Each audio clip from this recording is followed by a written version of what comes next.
In Iraq, and author Aaron Glantz wrote a book more than a year ago. The book is titled How America Lost Iraq. Thanks for joining us this morning. It's good to be with you. And the book titled How America Lost Iraq. Is Iraq really lost? Is there no hope that they're going to be able to take charge of their country at some point? Well, what I mean by how America lost Iraq is that when I first arrived in the country in April of 2003 after the fall of Saddam Hussein, most of the people I talked to were very welcoming and supportive of an American presence that freed them from 35 years of Ba'athist dictatorship. But now here we are, and most Iraqi people support attacks on American troops to force us to leave the country.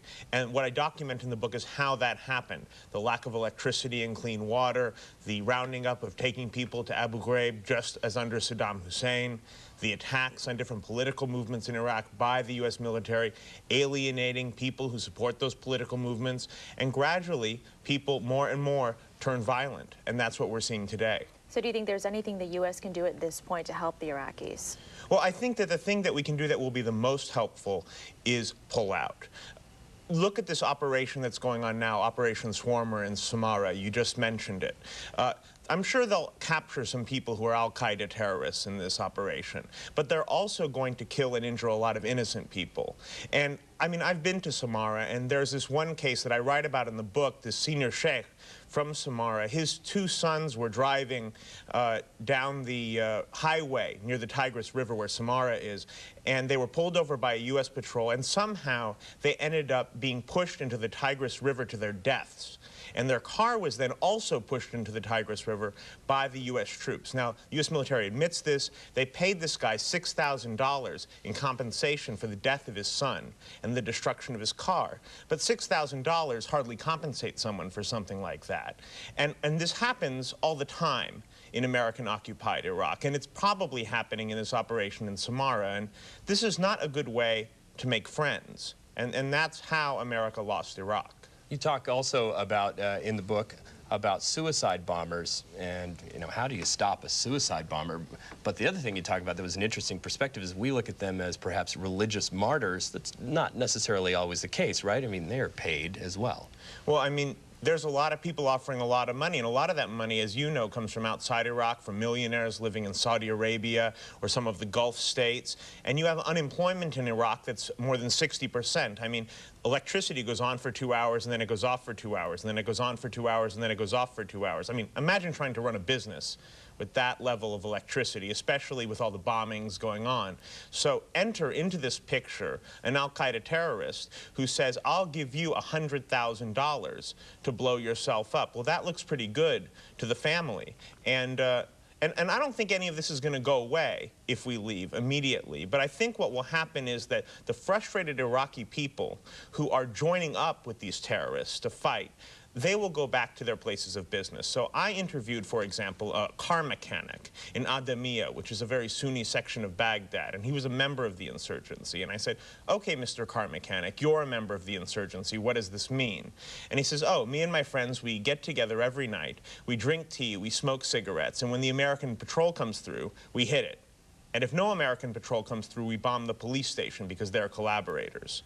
And you take the American troop presence out of this situation, and this guy is just a car mechanic. So the key thing, as far as I'm concerned, is to get people like this car mechanic out of the violent cycle and make it just a war between the Iraqi army, which is increasingly strong, and the al-Qaeda terrorists who are the real threat. You spent a lot of time with the Iraqi citizens, interviewing different citizens just like the one you just spoke of. Anything surprise you? Well, I mean, I was very surprised when I first arrived to hear the gratitude of people towards the U.S. military because, I mean, they had just been bombed. And I come from a pretty progressive background, so I was very much against the war myself when it happened.